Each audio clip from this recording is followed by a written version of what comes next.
the work itself has changed. What do I mean by that? Well, much of our thinking on how to manage a workplace was developed during a time when manufacturing was the dominant mechanism of how we generated economic outcomes, not just in this country, but in many countries around the world. And if you think about the logic that underpins that, if you're trying to make something, you typically want to make the same thing more than once. That's good. As many times as possible, as many times you can sell it, typically. And you like to make it the same way every time so that you have a sense of quality and consistency.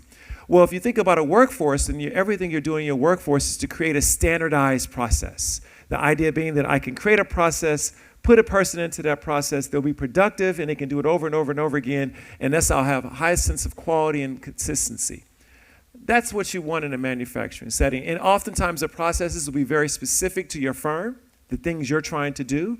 And as a result, because the things that the worker is doing is very specific to your firm, it's actually not so easy for the individual to leave because that process, that skill, that activity is very unique to what you're doing. That's contrast to how we make money today. We are a service economy. Most countries in the world are service economies. That's the vast proportion of how we make money and what our activity is. The optimal outcome in a service economy is not a standardized experience. That is not what you want. The optimal customer experience that you claim to have whenever you go to your favorite place, it's not because it was the same as what everybody else got. It's because, in fact, it was exactly the opposite. It was unique to you. It was customized to you.